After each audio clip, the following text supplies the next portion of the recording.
Hey everyone, welcome back to the channel. Today, we're diving deep into the fascinating world of molecular biology, focusing on the role of Sestrin-1 and Sestrin-2 in the regulation of mTORC1 in muscle tissue. Specifically, how these proteins respond to the essential amino acid leucine. If you've been interested in muscle growth, protein synthesis, or metabolic regulation, this video is for you. Let's get started. Before we get into the roles of Sestrin-1 and Sestrin-2, let's first talk about mTORC1, a major regulator of muscle protein synthesis and cellular growth. mTORC1 stands for the mechanistic target of rapamycin complex 1. This signaling complex controls a wide array of cellular processes, including protein synthesis, autophagy, and metabolism. But what triggers mTORC1 to kickstart muscle growth? One key factor is the amino acid leucine. Leucine is one of the 3 branched-chain amino acids and is well known for its potent ability to activate mTORC1 and stimulate muscle protein synthesis. However, the activation of mTORC1 by leucine is not as simple as it seems. This is where Sestrin-1 and Sestrin-2 come into play. Let's break them down. Sestrin-1 is a protein that acts as a key regulator in cellular stress responses. It's expressed in various tissues, including muscle, and its primary role is to inhibit mTORC1 under conditions where activating this pathway could be harmful, like during cellular stress or nutrient deprivation.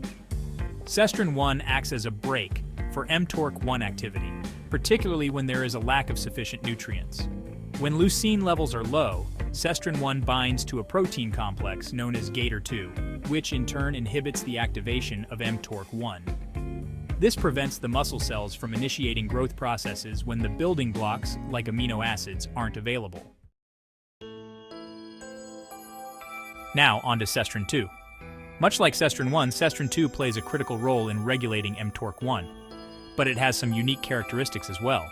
Sestrin-2 is also sensitive to leucine levels, and like Sestrin-1, it works as an inhibitor of mTORC1 under low nutrient or stress conditions. One of the key differences between the two is that Sestrin-2 seems to have a more prominent role in the cellular response to oxidative stress.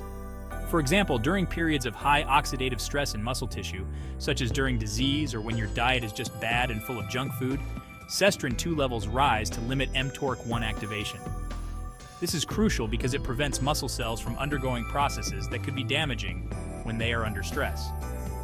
Like Sestrin-1, Sestrin-2 interacts with the GATOR2 complex to control mTORC1 activity.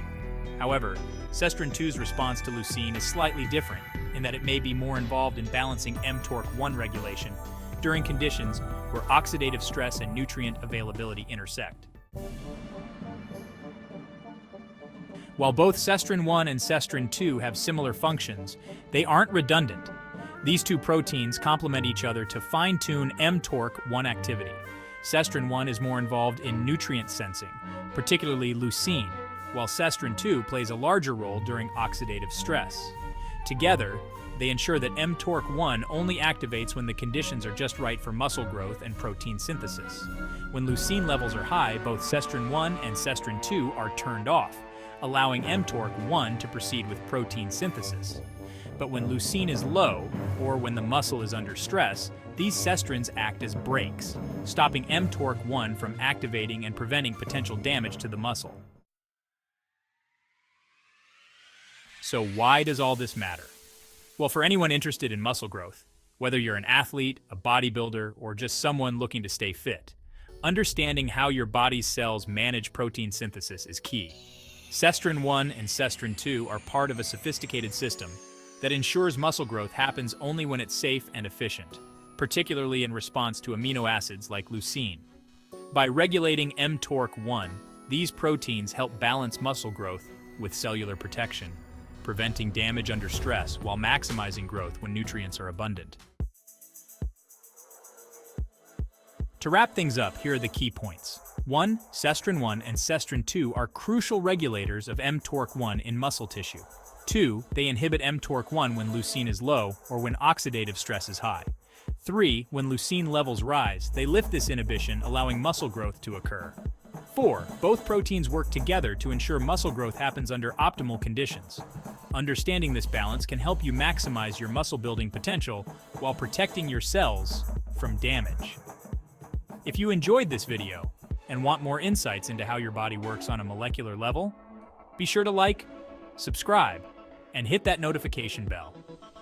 Thanks for watching, and see you next time.